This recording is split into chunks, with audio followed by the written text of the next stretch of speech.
Hello there, ladies and gentlemen, and welcome to a Saturday morning edition of the MrWarrenHayes Show. Pull out your bowls of Lucky Charms, put some Pop-Tarts in the toaster, get yourself a nice glass of chocolate milk, pretend that you're watching Transformers or G.I. Joe or Thundercats or the Monchichis. I don't know if it was shout out to anyone who remembers the Monchichis, but I am here this morning to talk about the Royal Rumble here on the MrWarrenHayes Show, because that is taking place tomorrow. So we're doing a prediction show, and when I say we, it's not just me giving the impression that I have like this team of people working for me. I don't. But I do have colleagues, friends, pals, such as Joe Anthony Myrick of DailyDDT, who does articles there. He writes, he podcasts, he slices, he dices. Joe, it's good to see you this morning. Good to see you this morning too. One of the first sights I'm seeing this morning. Very, very early. It's a Saturday, right? So 11 can be early for us on the eastern seaboard. But for other people in the world, it's convenient, such as Tom Colley, who is in the chat right now overseas. Glad to see him. We got Conrad here as well. Benoit Parizet, Aaron Jace fan just popped in. Who are these people I'm talking about? Well, these are people who are watching live here on YouTube.com/MrWarrenHayes. Shane Haas just popped in as well. I record this live on the Saturday morning right here, just as I do everything on the MrWarrenHayes Show. So if you want to join us live at some point, hey, just subscribe to the channel, hit the little bell icon so that you make sure you get all the notifications. All that is great. And then on top of that, you can watch this on demand at any time, whenever you like. Plus, it's available on all podcast applications. I mean, I don't know. There's no reason. Like, I give you a true menu of options. It's literally when you go to a menu to a restaurant, and they give you a menu and you can pick whatever you like. You can listen, watch whatever you like. But Joe Anthony is here with us this morning to talk about Royal Rumble. But before we go on, just in case, Joe, people don't know who you are, I don't know who these people would be. Just in case, let us know a little bit what you're all about, what you do. Why are you on a wrestling talkie talk program this morning? Oh, isn't that the question of all questions? And, yes, it is. An existential crisis type of question, isn't it? I'm here because about 7 days out the week, it's my job to talk wrestling. So I thought I'd just take a break from the jobby job and just do it for fun this time with an old pal. And if you want to see me talk about wrestling on my jobby job, you can catch me on DailyDDT or our official podcast, Weekly DDT, or at Bell to Bells, the greatest wrestling women's website on the face of the planet. And anywhere else you can find if you type in Joe Anthony Myrick on the Googles. Yes, that's where you can find him. Joe Anthony he's a great writer. He has a great mind for wrestling as well, and that's why he's here. I only get the sharpest, most acute minds to talk. Oh, he called me cute. I said acute, not the same. No, the chat heard. They're gonna spicy a little bit. No. It's gonna say Warren Hayes thinks JM is cute, and that warms my heart. Thank you. You made my morning. Thank Please don't tweet this out, because Kristen is gonna come after me, and it's just gonna be a terrible thing. I'm gonna have a hell of a Saturday after this. I think Kristen's gonna fire me if she finds out you call me cute. That's true. Yeah. I think your job is in peril again. Again. Jem, let's talk about the Royal Rumble. It's going to be airing tomorrow evening on the award-winning WWE Network. I don't know why it's so funny. It's always funny to me, especially since man. What are the awards they won? Anywho, it's a rhetorical question. I don't want it answered. So the Royal Rumble is happening tomorrow. Fun times.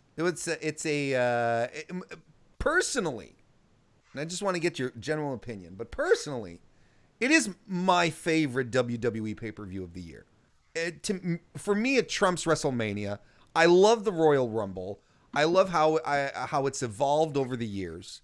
It's a good time. Felicity, tell me about your feelings regarding the Royal Rumble, one of the big four WWE pay-per-views. I'm pretty much on the same boat. Like, I think it's the most, if not the best pay-per-view of the year, it's the most exciting because WrestleMania, as the proverbial Super Bowl of wrestling, it's very much you go there to see the best matches, best good guy versus bad guy stuff. But Royal Rumble, it sets everything up. Like, whereas WrestleMania, you want to see dreams come true and like things come to a conclusion, things come to a head. Royal Rumble sets things into motion basically, and you're not really sure how we're going to get to that finish line till you see the Royal Rumble. And you're absolutely right. And I'm old enough to remember when the Royal Rumble didn't mean as much as it does today, you know, when it was just like a throwaway thing.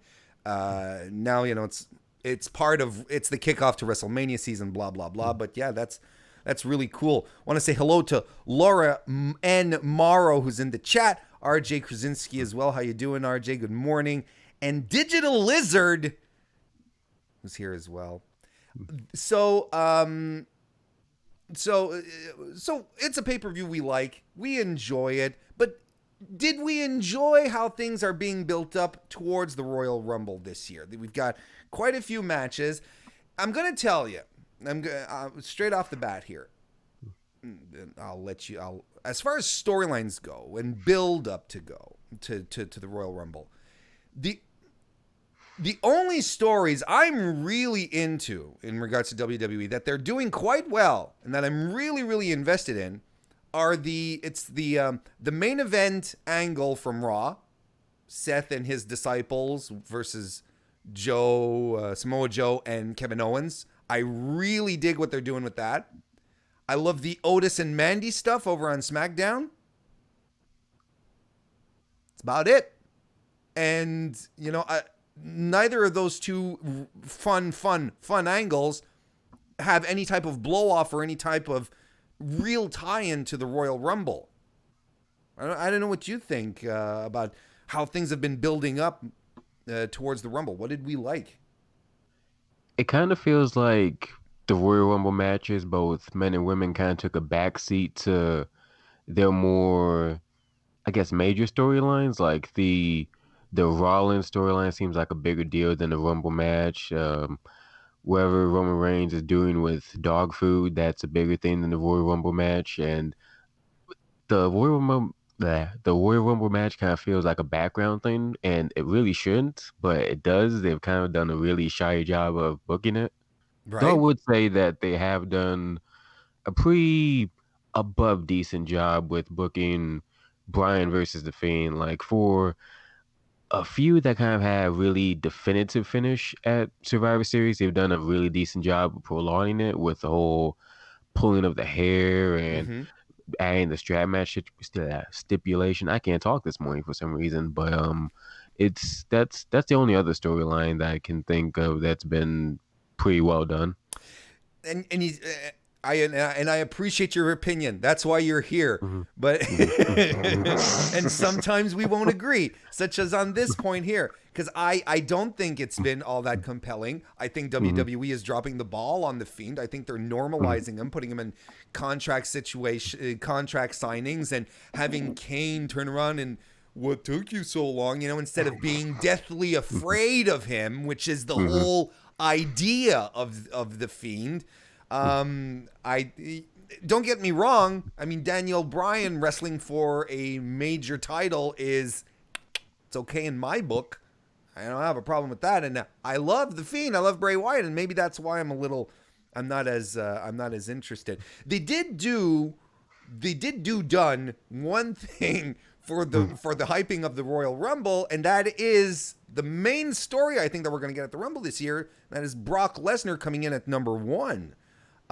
We might talk about predictions a little later and how we feel the story and about itself is going to be intertwined within the Rumble match itself. So I don't want to talk about the match itself, but I mean, they have done a good job pushing the mystique of the number one position and putting a twist on it this year. Whereas in previous years, maybe going in as number one was something that you feared. It was a penalty, a punishment. Brock embraced it, Jam, this year. He's like, no, I'm going in as number one because I ain't got no one else to fight. That's true. I kind of have a piggyback question there. Piggyback away, sir. How do you feel about a world champion being in the Royal Rumble without actually... Bless you. Thank you. Without actually putting this title on the line. Yeah. See, there's really two ways of seeing it, if you ask me. You can go ahead and say, oh, well, the champion's not defending his title on a pay-per-view. And when's the last time Brock defended it, right? So there's that whole thing. But for me, it's not that big an issue. And I kind of dig it. And maybe because of maybe because I watch New Japan quite a bit and so on and so forth, the heavyweight champion is always in the G1, or always in recent years. There's always been a part of the G1 tournament, the G1 climax that happens during the summer, and which is essentially a tournament to establish who's going to get a title shot at Wrestle Kingdom, right? Mm-hmm. But the champion is in there, and if the champion wins, he gets to pick who his opponent is going to be at Wrestle Kingdom. So I kind of dig that idea of having Brock in there as the champ, and if he does win, if they add in that stipulation where, hey, Brock, you get to pick, who you want in on this, I'm like, yeah, I think it's cool. But otherwise I'm tired of Brock Lesnar holding titles and not defending them. Mm-hmm. And I don't even necessarily mind him not defending it because it's like a regular thing. We don't see him for a month, maybe 2 months out the year, and he doesn't defend it. I'm perfectly fine with that. But it feels like they haven't really upped the stakes with establishing what Lesnar wants out of this. Unless I'm forgetting something or missed something, I get the impression that Lesnar's character motivation is that he just wants to assert his dominance over the roster, that he gets in the Rumble, 29 other people, he's determined to throw out 29 other people and show that nobody can mess with Brock Lesnar. And that's kind of been an idea that's been established since he came back in 2012. So unless he actually says straight up, hey, I want to pick my opponent, or I want the night off at WrestleMania, or hey, I want to go after the other world title, then it's okay, what do you want? Why are you here? Why should I care that you're even trying to toss out 29 other people? It's hard for me to get invested in that regard. It's fair. I understand. Wouldn't that be just hey, Brock, you get to pick who your contender's going to be. I'll just not show up this year. Send me to the Saudi shows. That's fine. It's I'll skip WrestleMania this year. Right. Want to say hello to Vito Petrone and Shane Richardson, who dropped into the chat as well. Good to see everyone. And I just want to shout out to Laura, who in the chat said that I shouldn't be defending Brock. I'm better than that. I'm not defending Brock. I'm just, it's a storyline. It's something I think might be interesting. There's a difference here. All right, let's start talking about the card. Let's get into it. So we're going to go through the matches to begin with, and then talk about both Rumble matches. So let's get going. Interesting point before we go on. Just before we got on air, we were looking over the card, and interesting, isn't it, Joe Anthony? No tag team matches on the card so far. I mean, but all singles matches and the Royal Rumble matches. That's kind of interesting. Yeah, it's interesting, but it also makes me sad because I'm a big tag team guy. Tag team matches are kind of my jam, completely pun intended. But I was gonna say, yeah. No, but it's important to put your brand over. Yeah, I've got to. But yeah, no tag matches kind of makes me sad a little bit. Yeah, it's a little strange, but they might pull one out. They're pretty good at pulling out the New Day last minute on a pre-show, or to open the pay-per-view, get people excited. But we'll see what happens. But look, we're gonna go with the matches that have been confirmed. First and foremost, a singles match for the WWE United States Championship. Champion Andrade Cien Almas versus Humberto Carrillo.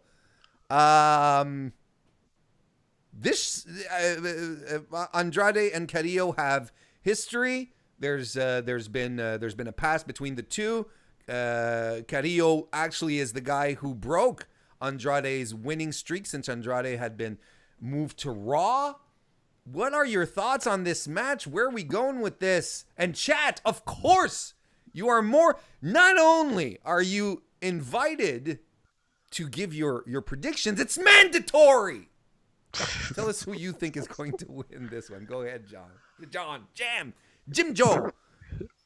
Close enough. Anyway, this is gonna be kind of a controversial thing, but I think that this is gonna go to like a double count out, no contest type of thingy, because like Andrade's been on a roll lately. Just finished his feud with Mysterio, had that whopper of a ladder match the other night, and I don't see him losing towel anytime soon. Certainly not on the kickoff show.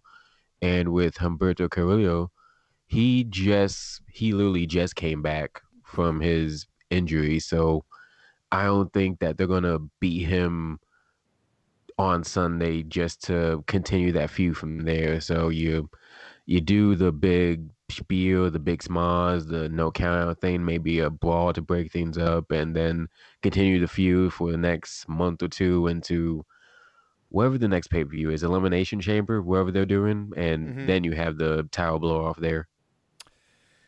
I don't see what WWE sees in Humberto Carrillo. I don't. Really? Don't. I really, really don't. I think he's a good wrestler. I think he is completely devoid of charisma and personality. And I also think that what he does in the ring, while good, there are people currently employed in WWE who do it better than he does and has a lot more to offer as far as personality, connection with the audience, charisma overall.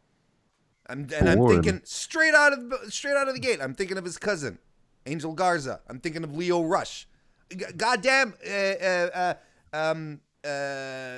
Drew Gulak can go more than him. Hell, Dash Wilder flies off the top rope now, and he has more charisma than Humberto. I don't see it. I honestly don't. And I've given Humberto more and more chances in my own mind, right? It's not as if I'm some authority. Watching him on 205 Live, watching him on NXT, they established him early on in 205 Live as a pure babyface kind of thing. They gave him vignettes and everything. The guy can't get over. He will not be able to get over. I don't see what they see in him, but I do see all that Andrade Cien Almas has to offer, and he is way too valuable, in my opinion. And I think Andrade wins here because he needs to get. I think he's going to get back his win. Yes, it's 50-50 booking and it sucks, but I think that's what's going to happen. But Warren, what about his dimples? You don't think there's loads of charisma in his dimples? Look, that commentary keep bringing up. I think that his charisma is so deeply entrenched into his dimples that it doesn't pour out anymore. He'd literally have to like open them up, so that it starts pouring out. Are you saying that Humberto's cheekbones are sharper than his future? Is that what you're saying, Warren? Yes, and I'm probably going to use that a couple of times in the near future. That's fantastic.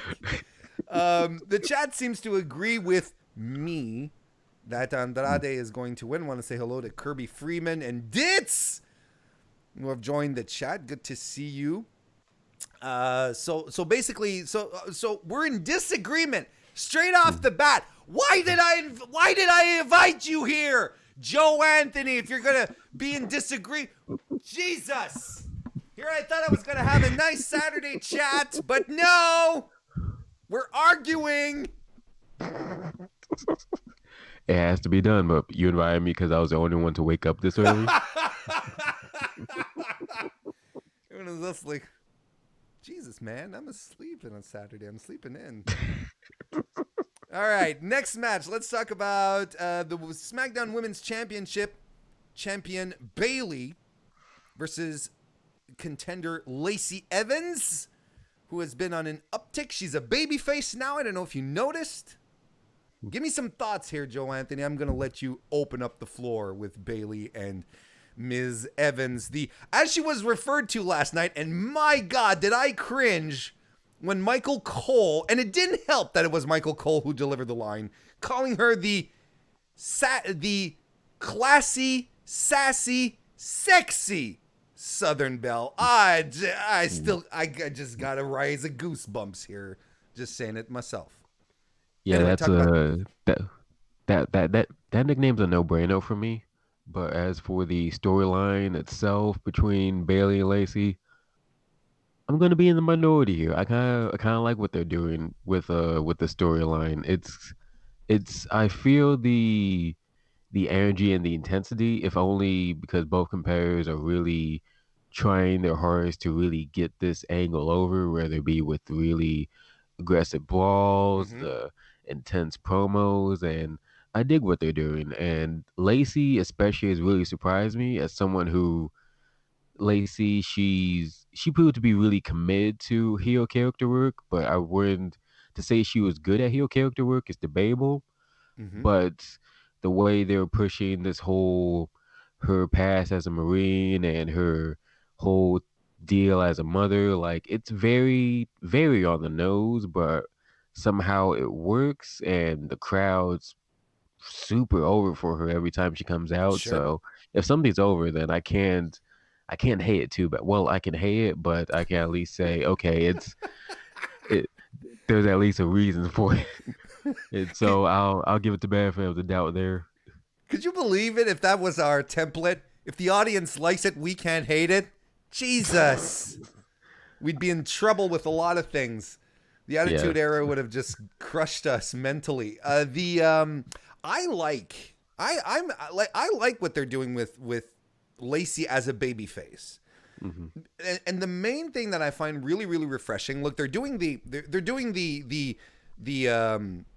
Marine stuff, the fact that she served. It's something we've seen before. Actually, she actually served.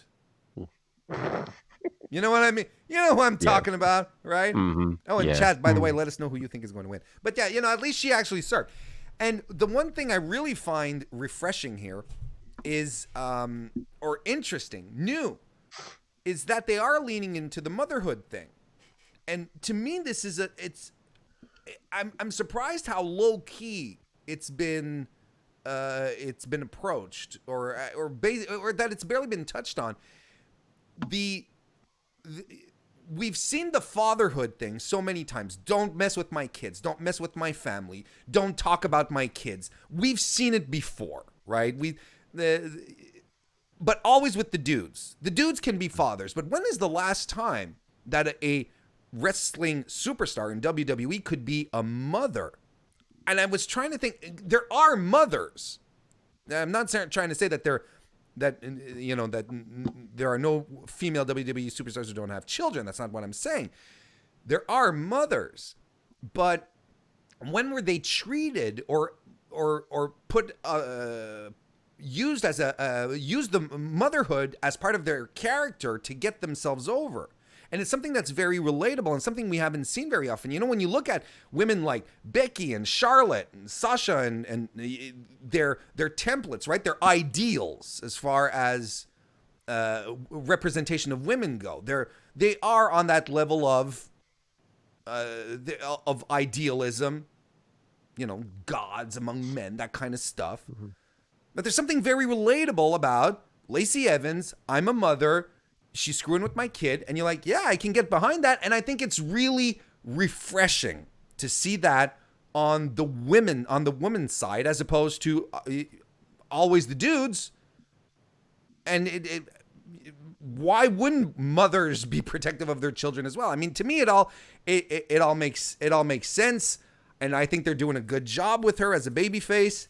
Didn't quite care all that much for her promo that she did last night on SmackDown, which I thought just went whoop. It just like escalated way too quickly. I'm like, whoa, settle down. I understand that this is very personal, but it felt a little felt like a hard sell, you know. As far as Bayley goes, well, you know, I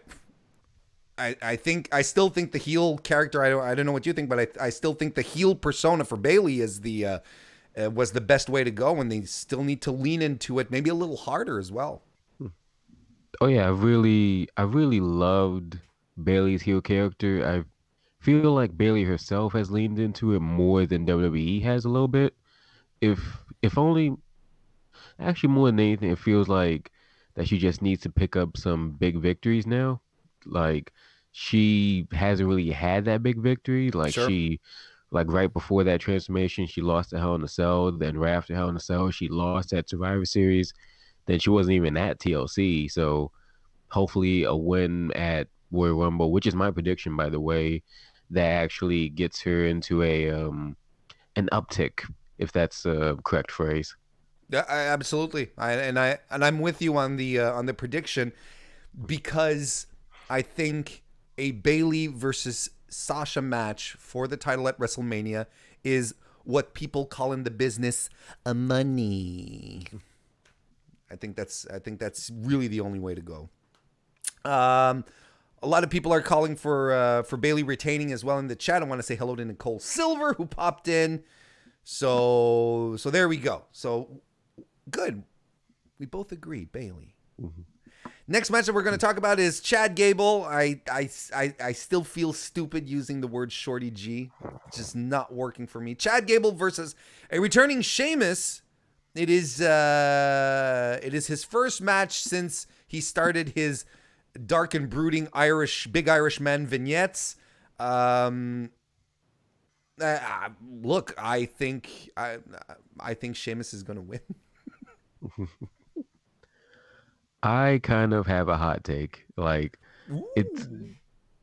it's funny because like before I came on here, I thought like for sure Sheamus is gonna win, but I randomly caught a flashback, a very sitcom type of flashback to Hell in a Cell, where like I thought, who did he face? King Corbin, and then he beat King Corbin, and then backstage he got attacked by King Corbin. I'm thinking that might be something similar to what we get at Royal Rumble. Like maybe Sheamus destroys him for about 2, 3, maybe even 5 minutes.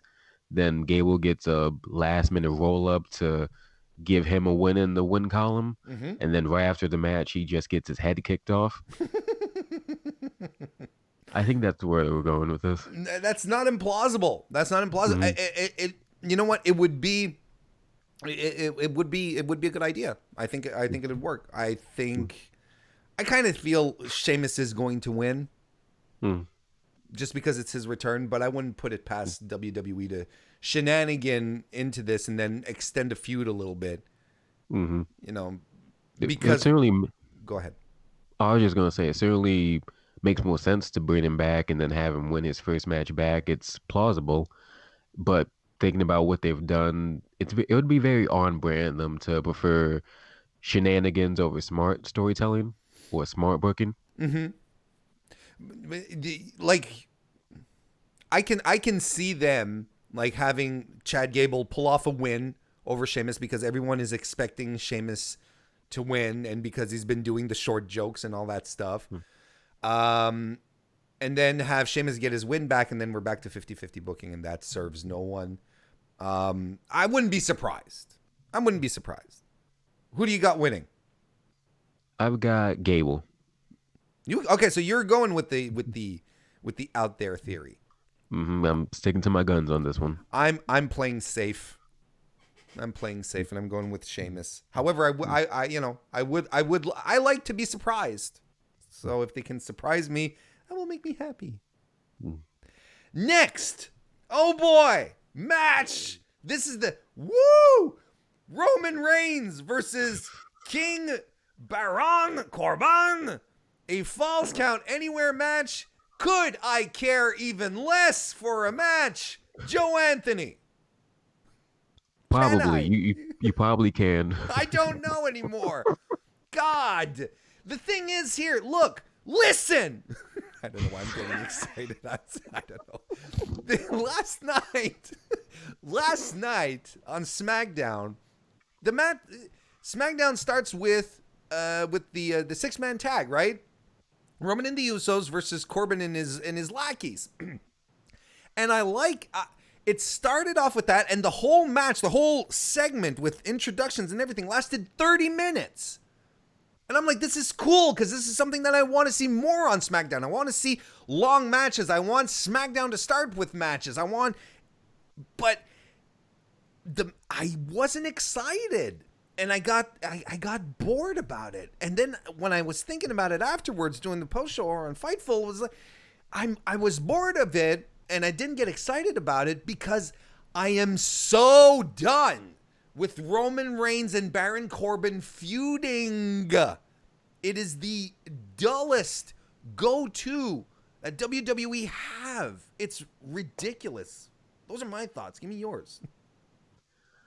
Pretty much on the same boat. Like, these guys have been feuding since September, October, something like that, and it seems like there hasn't really been any escalation, unless, I don't know, you count dog food and handcuffs as like escalation, but it's been a straight line of a feud, and like, and we've seen it before. That's the thing. We saw it in 2000. Yeah. We saw it in 2019 early on.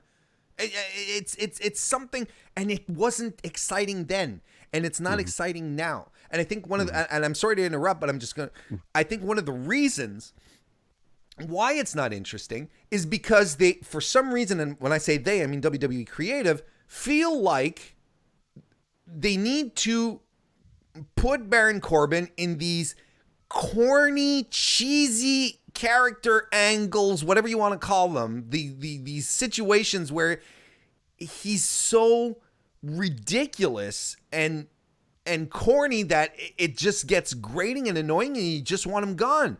When he was in the King of the Ring tournament last fall, Baron Corbin, or last summer, I don't remember, he had some of his best matches on main roster. He really, really did. And he had drive, and I was excited to see him go through the tournament and win and see what was going to happen next. But then they saddle him with some more corny, stupid stuff. It's the exact same thing as when he was assistant to the GM, minus just the costume change.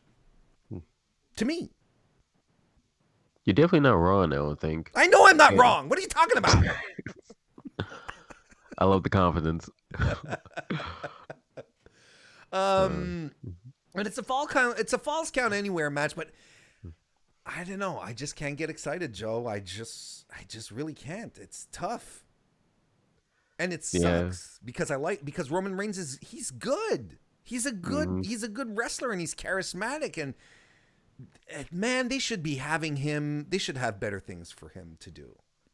Yes, and I'll even go a step further and say that not only is he really good, but Baron Corbin is really good. He's a good in-ring wrestler, and he's a good heel character. It's just that he's given really bad heel material to work with, and you can tell he's trying to make the best of it, but it's just you can't turn dog shit into dog food. And depending on how you look at it, dog food is still dog shit. So you know someone backstage would really have liked to have used dog shit, but they can't because it's a PG show, and they're like, well, we're gonna have to use dog food. Let's get some cans. Who do you have winning here? And chat, let us know who do you have winning as well. Sorry, go ahead.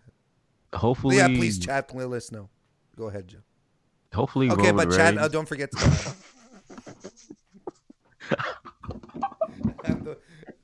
Joe's like, I woke up for this. This is my favorite morning wake up. This is please invite me back next week. But hopefully Roman Reigns beats him in like 10 seconds. Like, it's falls count anywhere, but I don't care if this happens in the rain, in the crowd, in the parking lot, on the rooftop. Just finish it, get over with, and get out the way. Have them both move on to better things away from dog food and kinky handcuffs. And then just let Roman win. Good point. People in the chat are actually calling this match the bathroom break. I mean, you got people calling for Baron Corbin. What? No, Roman has to win here. It has to be a definitive win. We have to move on. Roman's road to WrestleMania has to be much more exciting than trudging along with Baron Corbin. My God. Yeah, but didn't we say the same thing like a month ago going into TLC? Like we all thought like Roman had this in the bag, this would be the big blow off, and then it just wasn't. No, and Corbin just won. So hopefully it's not the case now, but Royal Rumble is a bigger stage than TLC, right? that's true. My God, people think Corbin is going to win. What has Shenanigans. WWE done to all of you folks? I love you so much, but WWE's ruining people. Moving on. WWE's the Fiend. It's just changing and ruining people's lives. Yeah, exactly. You watch too much WWE, you get transformed. Moving on. Singles match for the Raw Women's Championship. Champion Beckworth Lynchington versus Asuka. The story here has been really, really solid, or at least the background has been really, really solid. Harkening back to the fact that Becky has never won against Asuka. Asuka is the monkey she has on her back. She can't shake her off. And it's been eating at her.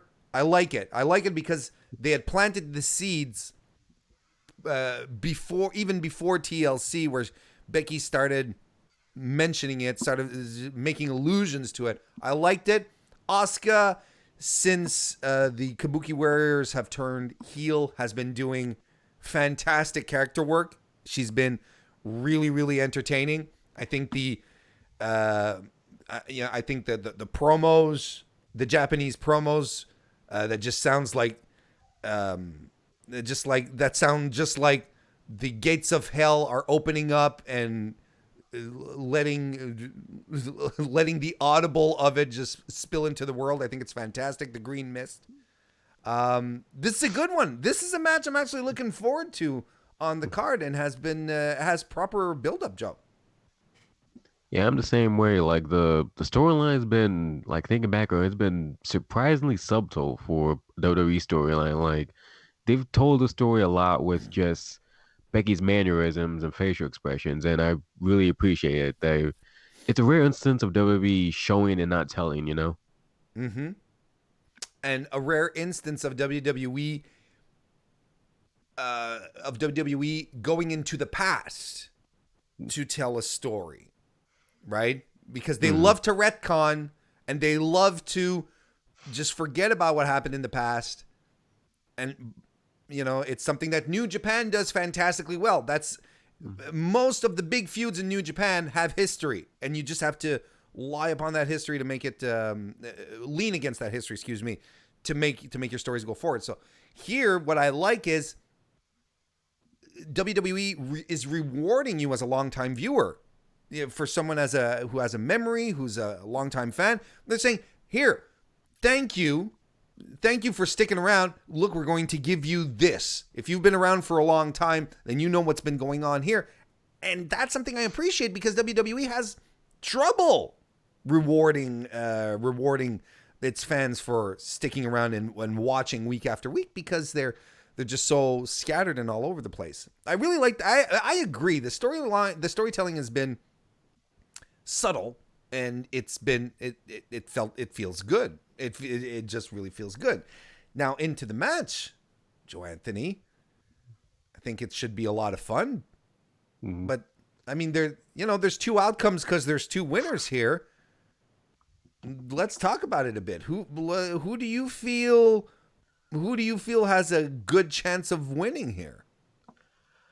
it's a tough call. Like this match actually might be the toughest call to make on the card to me because like the way she's been booked as of late, like in my heart, I want to say Asuka just because she's been booked so strongly, Mm-hmm. and I honestly feel like if she loses, then it's just there's really no going back for her. Like it's just like we're back to where she was last year, and without a match at Mania, well, without a main card match at Mania, and just stuck in limbo for several months, and it's Mm-hmm. gonna be really hard to get her back into the main event picture as it's a legitimate challenger. So I can't imagine her losing, or even if she should lose. But if you're asking me like who I think has the best chance of winning, I feel like WWE has more stock and faith in Becky Lynch, if that makes sense. Like I feel like if I had to name the women's title match, I can't imagine a women's title match at WrestleMania without Becky Lynch involved. So Sure. I'm gonna have to begrudgingly go with Becky Lynch in this one. It's a hard one. Mhm. See, okay. If you were to ask me, The ask you what? ask me who I think should win. Who Mr. Warren Hayes? Yes, Who do you hello. who do you think who do you think should win? Well, if I were booking WWE and especially long term, I'd let Asuka get the win here. I dig the idea of Becky not being able to get one up on Asuka. And I think you already have Becky and Charlotte, which is a feud you can reignite like that, right? You just need one or two actions and we get it. Becky and Charlotte back at it. It's Steamboat and Flair for the modern era. That's cool. But it would be nice if Becky had another like go-to feud that you can just like poke at and just like, hey, you know what? This. I think it would be really interesting. And it wouldn't take anything away from Becky's the man character. It's just this one woman completely has her number. Not Charlotte Flair, who is her best friend and so on and so forth, who has a deep, rich history. Not Sasha Banks, who she has a deep history as well. No. This Asuka character, this person, she's the only one who has Becky Lynch's number, and I kind of dig that. And, you know, you can say what you want about Asuka's mystique as it is now, as opposed to what it used to be when she was undefeated and came up from NXT undefeated and so on and so forth. It would just be a nice feather to her cap, a little something that she can again lean on moving forward. I'm the woman who can crush Becky Lynch in any circumstance. She can't beat me, and I can beat her handily, kind of thing. I'm exaggerating, of course, but you know that I think that would be real good. And I agree with that. Like I would love to see Oscar win, and like if they went that route, it would remind me of like similar feuds, like say Tommy Dreamer Raven, or Mm-hmm. the early matches between Seth Rollins and Dean Ambrose, where the heel always got the one-upsmanship on the babyface until it really mattered, until it really counted, where that babyface really needed that win. And like I would love for them to like prolong that a little bit longer. And But you could drag it out to WrestleMania. You really could. yes, And you add a simple stipulation to it, you know, just a little something to really make it like a hard-hitting match at WrestleMania between those two. And Becky could get her win back there. And she could lose the title, but they have I think it'd be okay if Becky lost the title at the Royal Rumble. She can get it back at Elimination Chamber. There's still a road to WrestleMania to go. You know, it would still be possible for her to get it back. But I don't want to spoil anything, but I am expecting a certain return of a certain wrestler. And if that happens, if that certain wrestler returns, then I think Becky is going to win the match. And I think, honestly, that's what they're going to do. I think they see Becky going into WrestleMania as champion as the way to go, and it makes sense for them to do it. I mean, it's not like it's a bad idea, unless you think it's a bad idea that Becky goes into WrestleMania as champion. I don't know. I'm No, not. no, not. It's definitely not like a bad idea, so to speak. Like it's. I guess it's a bad idea in that it begs the question, like, where's Asuka go after this? Where's Asuka go? Like, but as far as like keeping the title on your most marketable merchandise seller, it's definitely not a bad idea. But like I had another one of those sitcom flashbacks for some reason, and it's another thing that has me feeling like Becky Lynch is gonna come out on top. Like throughout the build of this feud, like you've seen a less confident Becky Lynch, a Becky Lynch that's unsure of herself until that contract signing when she had Miss Beauty in her face, and then suddenly the confidence kind of flood back, or rather that confidence was replaced with anger, where she was more determined to defeat Asuka. And that was a moment that told me, okay, this is this created the building blocks to push Becky Lynch into the win that she needs. And if you have a moment like that and don't deliver, then does the question become what happens to Becky Lynch after this? Because there's definitely something for Becky Lynch after this. But as far as like, I guess keeping her as this big main eventer, like if she promises something and can't deliver, like how does the man stock go down? I guess is what I'm trying to say. Sure, I understand. It makes sense. Like I said, it makes sense. It's not. I'm not saying Asuka or bust here. I think both the results are interesting, and both offer really good possibilities moving forward. I don't think Asuka is going to look worse the wear if she does lose. I think ultimately everyone's going to be fine. It's going to be a fun match. You know who ultimately is going to be the winner here, Jam? The fans. Yeah. WWE Universal Championship match. Champion The Fiend, Bray Wyatt, will be defending against Daniel Bryan in a strap match. The last time WWE held something close to a strap match was a Russian chain match. I think it was John Cena versus Rusev. That was in 2015. So we're bringing back a stalwart. We all remember the bull rope match between JBL and Eddie Guerrero.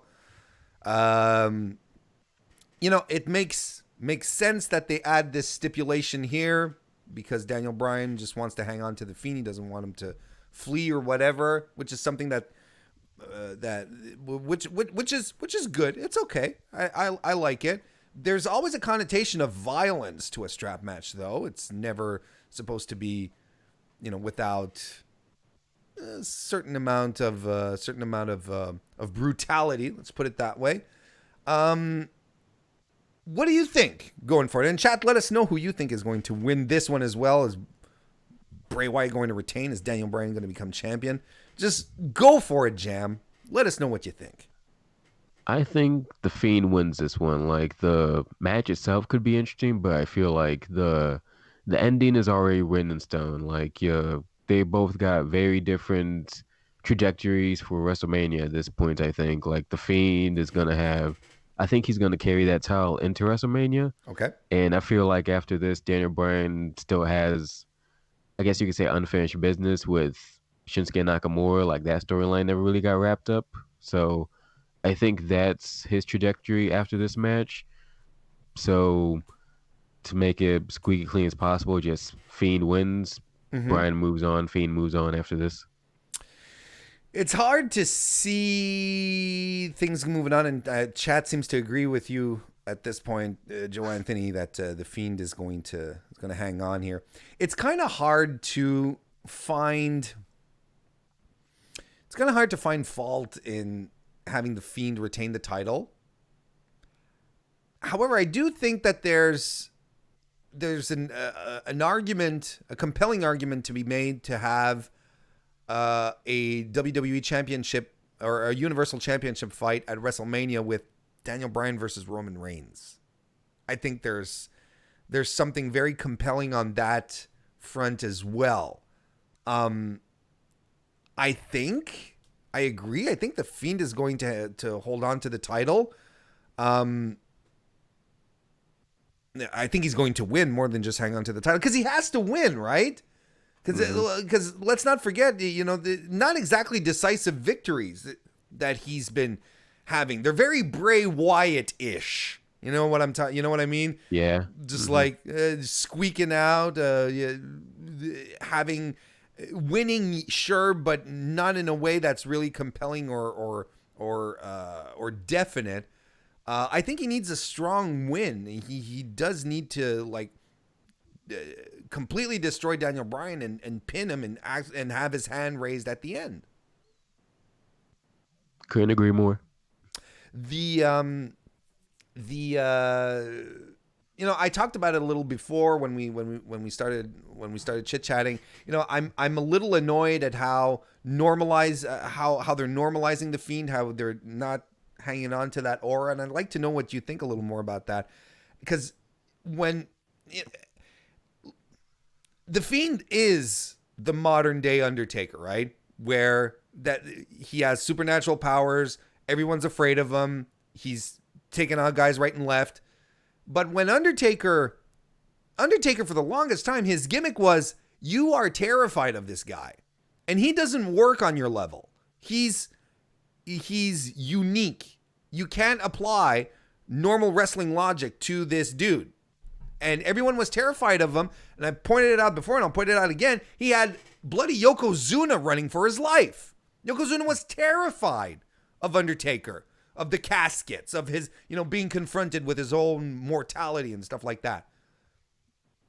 It's really been bugging me. The contract signing, thank goodness he signed it in his blood. At least I was like, okay, well, we're going all in on the nonsense here. But I don't think the Fiend has anything to do with paperwork. I don't think he should be subjected to paperwork. I don't think Daniel Bryan and Kane should come up with an ambush plan to take him out. The Fiend should be above that kind of stuff. And I feel like a lot of his mystique is going away, Joe.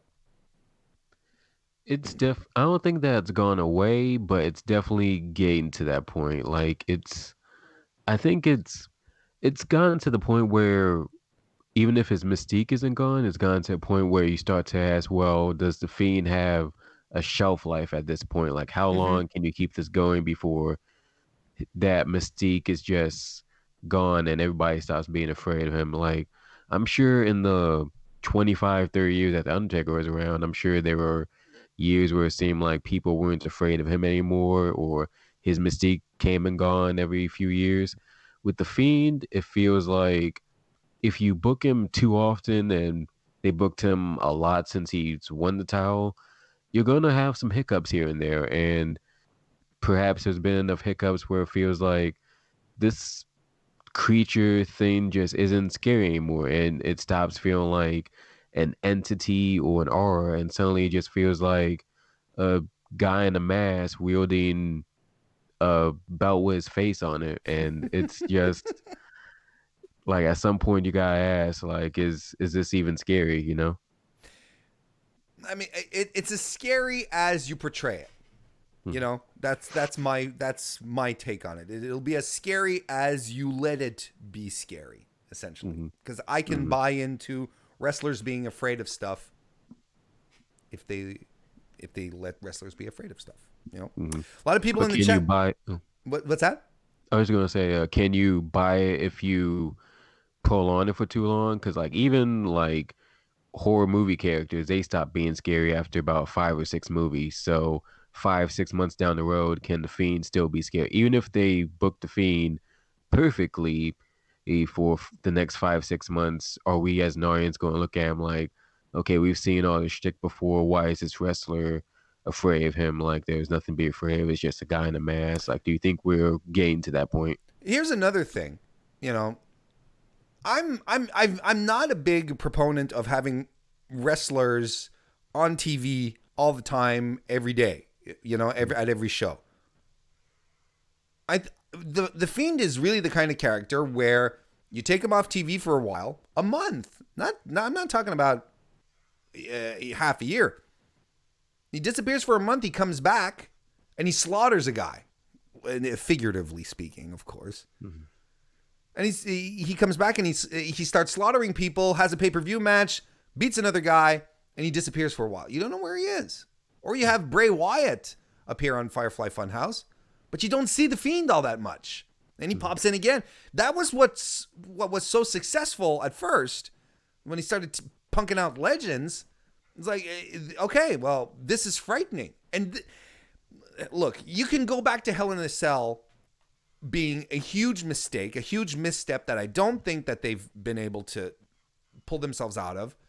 I think that putting the Universal title on Bray Wyatt was a stupid idea.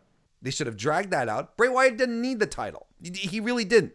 He should have been a guy where at some point he pops back up and he decides that he's going to take you out for some reason, and you lose and you get transformed, you change, disappear for a while, come back. Then you lead into WrestleMania where he decides to go after the title. And maybe he doesn't even care about the title all that much. He just wants to go after this person because in the past he wronged Bray Wyatt because of this reason. That's the essence of the Fiend character as well. It's Bray Wyatt trying to make right all the wrongs that happened to him in his WWE career. That's essentially it. I don't know. I think there would have been ways to make it happen. That's just me. So are we both in agreement that the Fiend is probably going to retain here? Because that's what chat seems to think. I certainly think so. I think so too. Let's talk about the Rumble matches. We're going to start with the men's match. Right now, we know Brock Lesnar is entered at number 1. You've been living under a rock if you don't know this by now. We also know that there are 26 men who have been announced officially on WWE television. I'm going to run them down real fast. Brock Lesnar, Roman Reigns, Rey Mysterio, Ricochet, Randy Orton. That's a lot of alliteration right there. AJ Styles, Eric Rowan, Drew McIntyre, Elias, Baron Corbin, Dolph Ziggler, Otis and Tucker, Rusev, Bobby Lashley, Aleister Black, Buddy Murphy, Braun Strowman, Shinsuke Nakamura, Seth Rollins, Kevin Owens, Samoa Joe, Kofi Kingston, Big E, The Miz, John Morrison. So that is 26 men entered in the Rumble. We'll get to. Well, no, let's talk about it here because I think it can lead into a decision. One glaring omission that I see here that's not there, but it hasn't been, like I said, hasn't been announced officially on WWE television, so you don't know what to do. But Cain Velasquez, in an interview off of WWE, said that he was going to be in the Royal Rumble, but he's not here. He hasn't been officially announced. So is it really 26 people or 27, which would leave a little wiggle room for like 3 surprises? That's not a lot of wiggle room for surprises, Joe Anthony, is it? Not unless they pull like the sky too high and just attack someone at the ramp and just bring in random people. Sure. And to do that like 5-10 times. Well, at some point, which means that all these people were waiting backstage with nothing to do. It's like we had all these surprise entrants. And here's another thing is that on top of that, in the build-up in the Royal Rumble by the Numbers video, they did specify that there's 3 brands involved in the Royal Rumble. And so this includes NXT. No NXT guys on this list at all. So are they including the NXT guys in the 4 non-entrants? They'd really have to like cherry pick of the litter. Like you'd have to have like, I guess maybe 1 NXT guy, 1 legend, and then maybe 2 part-timers like a Cain Velasquez or a John Cena or something. Like there's not a lot of wiggle room. But then you don't have your comedy spot. You don't have the Santino Marella who gets tossed out immediately. You don't have a Heath Slater. Usually you do have that one guy who comes in to be instantly tossed out. And honestly, in the list that we have here, these are all guys who are relatively protected, unless you really want to stick it to Baron Corbin and humiliate him like you did with The Rock and Becky Lynch on the first SmackDown. I don't see Aleister Black being tossed out in 5 seconds after being entered. Ricochet Right. neither. I don't even see that happening to Eric Rowan. Plus, if you want to add in some NXT people, who do you add in? Adam Cole, Ciampa, Keith Lee, Johnny Gargano. Like, who do you? There's 4 men, potentially 3 if the Velasquez thing is true. That's crazy, man. It's weird. Like it's been seeing them book the women's rumble and the men's rumble. It's like a night and day difference. Like if you look at how many people are announced for the women's rumble, it's only like what 5, 6 people, and for the men's rumble, it's basically got the whole match right in front of your eyes if you check out Wikipedia. So it's like I don't totally understand the brain thinking there. Like maybe they just want more surprises for the women's rumble. Maybe they have bigger things in store for that, and they just want to line up the whole men's rumble. Maybe they just want to book it a little differently on both sides. But it's strange. It's strange to me. Let's start talking about who might pull this one off, and chat, let us know who you believe is going to be the winner of the 2020 Royal Rumble. There's a lot of contenders, if you ask me.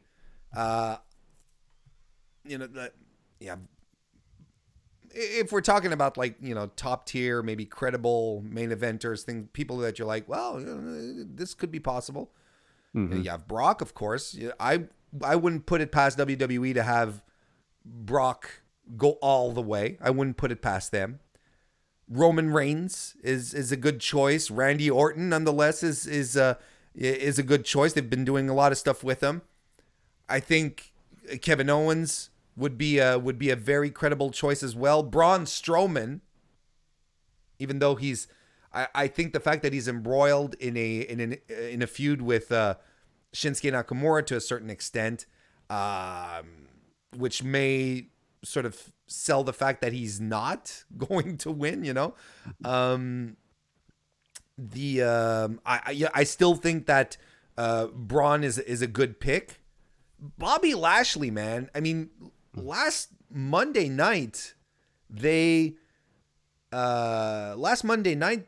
tossed in they put the mixed match the mixed match tag team match as the main event, right? And on an evening where you had Andrade versus Rey Mysterio, where you had the tag team titles defended and changed hands, they decided to go with that. There has to be a reason why they're putting Bobby Lashley in such a position, if only to elevate him somewhat. I don't know. Like I find it's a tough one. It's really a tough one to call because I don't feel like there's a very clear path to WrestleMania for any of these guys. Mm-hmm. When you say that, do you mean that in a way that makes the road to WrestleMania exciting, or in a way where it's like the road just seems unclear? Right now I don't think it's clear. Maybe aside for Brock, I don't think it's clear for anyone who's going forward. And I mean, this is where you essentially establish your WrestleMania main event, right? So whoever wins here goes off to challenge for one of the main straps. There's something very interesting in the fact that it's not as clear for us. I feel like WWE is going to be trying some stuff out. I don't know. What do you think? What do you think going forward? Like, who do you think has a good chance of winning here? I kind of boiled it down to 2 people. Like one person, someone I want to see win, but I doubt it, very much doubt it. The other one is someone who I guess I also want to see win, but it's more of a more realistic choice, I suppose. The person I want who probably isn't going to win it is Kofi Kingston, just to like he never got that big tower rematch against Brock, and Sure. I think after Kofi Mania last year, and with all the years that he's almost been this close to winning it, I can't imagine another That's year a good where he idea. even has a chance to win it. Like he's like for all the months that's passed since he lost the title and since he's even been in the title picture, he's still got a huge fan base behind him who Sure. want to see him win, or at least want to see him get that match against Brock. So if you're not going to do it this year, then he's probably never going to win the Rumble and maybe never get in the main event title picture, at least anytime soon, if not again. So might as well do it here. But I think the more realistic option, which I'd still be happy with, is Roman Reigns. After being away from title picture for a whole year in 2019, like Sure. this is an easy way to steer him back into the main event picture and for WrestleMania, no less. So I'm perfectly okay with him winning it. You know what? I can get behind your idea of Kofi because Mm-hmm. the story tells itself. The Mm-hmm. story really tells itself. They haven't been leaning into it at all, which I think is ridiculous. When I say Yeah. it, meaning his title reign or his loss, it could still be eating at Kofi. I'm okay with that. I think it's good. Mm-hmm. It's a good solid pick. I think we're going to be surprised by the men's Royal Rumble. And I prefer to be surprised, even though we're sitting around here pontificating and being like, oh, I believe this or that. I Mm-hmm. just want to be surprised. I want stuff to happen that is unexpected, and I feel that's what we're going to get. And I kind of feel that's what we're going to get out of the women's Royal Rumble as well. Mm-hmm. 7 women have have declared, as they like to say. Charlotte Flair, Nikki Cross, Alexa Bliss, Sarah Logan, Natalia, Carmella, and Dana Brooke. Out of all of these, I only think Charlotte is the credible contender here. However, that means now I'm a literary graduate. English literature is my thing. I'm not good in math, but if my math is all right, if my numbers are sound, Joe Anthony, that means there's 23 women that haven't been announced, right? That is correct. My God, man. That is the very definition of an open field, isn't it? Yes, if you look in the dictionary, that is the exact definition. I mean, at this point, it's all going to be about surprises at this conjuncture. It's all going to be, hey, look, it's her, right? Mm-hmm. Yeah. Well, tell me about it. What do you foresee for this one? What do you got in mind? I think. Well, first let me just get this out the way. This is gonna be a real hot take. I don't think Ronda Rousey shows up in the Royal Rumble. Oh, you don't.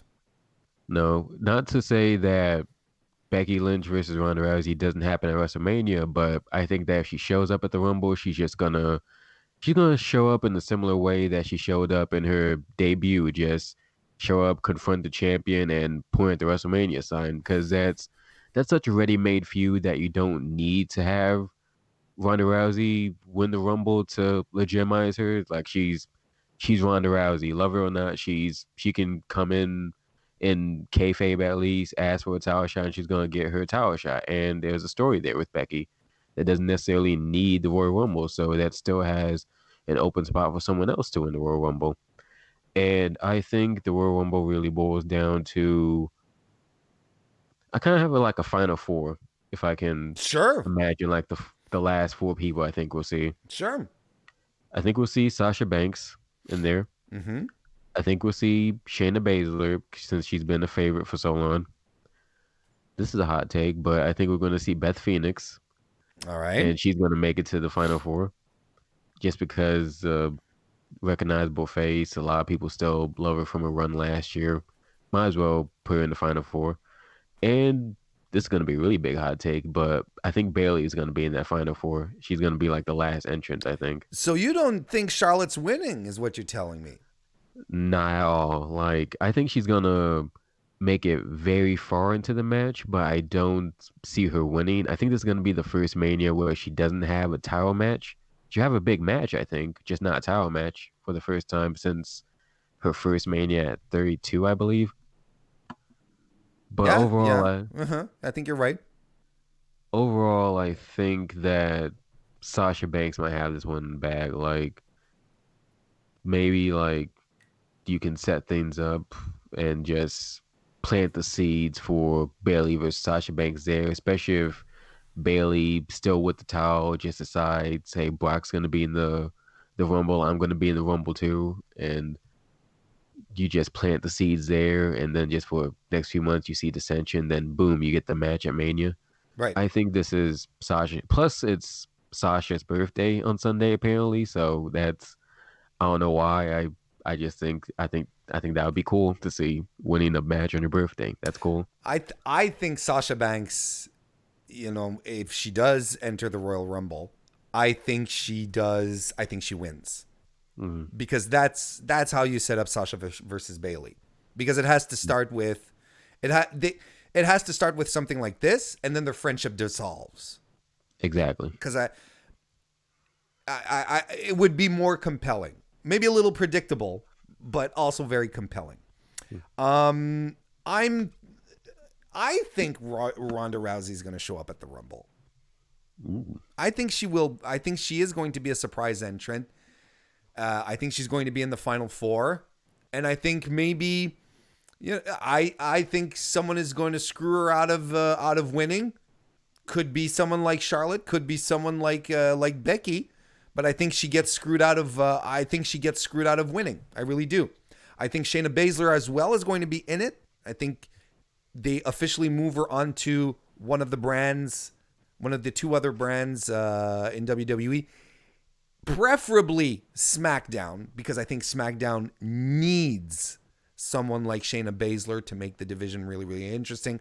However, on Raw, it's also very weak. But I think Ronda Rousey comes back, you send her to Raw. I think that's what you do. And you keep both of them apart. You keep them separate. You keep Shayna and Ronda away from each other for a while still. I mean, the floor is open for surprises. I wouldn't even mind seeing... I know Trish Stratus said she retired, but you know what retirements in wrestling mean, right? Like, she could come back just to toss some people around. I'd be okay with that. I think Io Shirai is going to be in the Royal Rumble. I think Ruby Riott is going to make a return. And I also think Nia Jax is going to show up. Because I don't know if they've been cleared, but I know that they've been at the Performance Center. They've been working out. So I'm expecting them to come back. I think Shotzi Blackheart is going to be there because they really like her. I think Rhea is going to be there as well. I think Rhea Ripley is going to be there as well because they really, really, really like Rhea Ripley and they want to legitimize her as much as possible. Put her in the Royal Rumble again in another main roster pay-per-view where she can dominate a bit like she did at Survivor Series. It's all good stuff. So, and clearly they like Shotzi Blackheart as well, right? Because she just arrived. She just arrived. And she just landed, essentially, into NXT. She tosses Shayna Baszler over the top rope in the Battle Royal they had a couple of weeks ago. Sure, she loses to Baszler, but she looks good in defeat. And then she gets tossed into a feud with Deonna Purrazzo. That being said, I think Chelsea Green is going to be in the Battle Royal as well. I think they're banking a lot on. I think they're banking a lot on Chelsea, which is a good move because she's good. Oh, and by the way, I think Jinder Mahal is making a return in the Men's Royal Rumble. I think he's taking. I do. This is see. Everyone is always like thinking about these big surprises, big returns, But Jinder's been out. I'm pretty sure he's good to go, and everyone's gonna be like, "My God!" But the quicker you guys come to grips with the fact that Jinder Mahal is one of the last 3 surprise entrants in the Royal Rumble, it'll be best. It'll be good for you. You know what? Now that you mention it, I hope that he's the very last entrant. Like, I hope he's number 3. Now I think about it. Can you imagine he comes back, former WWE champion Jinder Mahal, 140 plus days as WWE champion, defeated Randy Orton, defeated Shinsuke Nakamura. I mean, this guy, yeah, he's the real deal, isn't he? Future Hall of Famer. Future Hall of Famer Jinder Mahal. Tosses Drew McIntyre. That's what happens. That's my story right there. I don't know about all that now, but we'll see where. If we're going backtracking to the men's rumble, I actually do have a little fun idea I kind of want to bring up. Sure. For the number 2 against Brock Lesnar. I think the number 2 is going to be a surprise, and number 2 is going to be No Way Jose. I hope he, I hope he just comes down with his conga line, tries to do his little dance thing, and then just gets clobbered by Brock for a minute before just getting tossed out. Tell me that wouldn't be fun. Look, like I said, there has to be the comedy spot, and one of those 3 to 4 final spots has to be taken up by a guy who's just in there to be tossed out, like for sure. Here's a thought, just before we wrap this up: does Killer Cross show up? Well, that's a good question, right? Because he has been refusing indie dates WrestleMania week. So, nothing's been confirmed. There hasn't been like no one said, oh, but all signs are starting to point to him working for WWE moving forward. Is he one of the surprise? Like it would get the hardcore base talking. That's for sure. Is this a guy that you debut at the Rumble? I'm glad you mentioned that, because I was going to say, like, before we answer that question, we have to ask the question, is he a big enough name that you could debut him at the Rumble and he gets a big pop? Because the last time they did a big debut like that was AJ Styles, and I love Killer Cross, don't get me wrong, but he's no AJ Styles. I don't think he's going to get that type of pop. Like, to be fair, though, they did the same thing with the year before, or not the year before, but was it in 2017 when Ty Dillinger came in at number 10? Like, Ty Dillinger was an NXT guy, and NXT was in a much more obscure position as far as mainstream wrestling fans go. But he got a crazy reaction when everyone was doing the 10 signs and everything. Yeah, but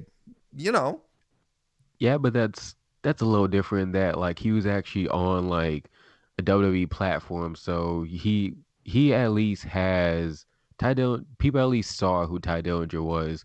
Whereas with Killer Cross, like when he was with Impact, this was before Impact even got their Access TV deal. Like, you either were one of 5 people in the world who had the Pursuit channel, or you just watched them on Twitch, and that's a very small fan base. And like, unless that fan base is really loud and all 5 of them are at the Royal Rumble in attendance, I don't know if you're gonna get that big pop. I don't know if you save him and just establish him a little bit, or just take the risk and plunge him into the Rumble. I wouldn't do it just because there's too big a risk of just silence. I don't want him to get the Austin Theory treatment, but sure, that's just me.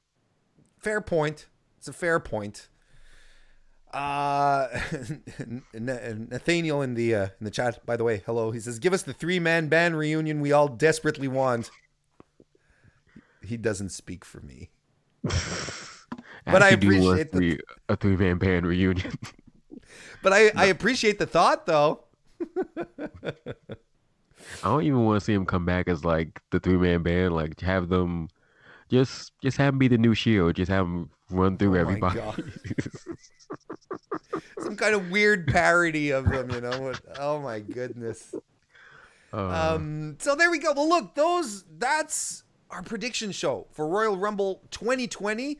Joe Anthony Myrick, I want to thank you so much for waking up this morning and coming over and joining me. This was a lot of fun. I always like wrestling with you, Jam, because you're a good guy, and you do have some great takes on the wacky world of wrestling. Why don't you let the fans know, the people know, who you where they actually can find you on the internet and all your work. Well, the easiest place to find me is just Wham Bam is Jam on all the platforms, and by all the platforms, I just mean Twitter and Instagram. If you want me to just ramble about dumb stuff, go Twitter. If you want to see some of my photography work, go Instagram. Uh, you can also Google my name and find my babbles on DailyDDT or Bell to Bells, the greatest women's wrestling website on the face of the planet.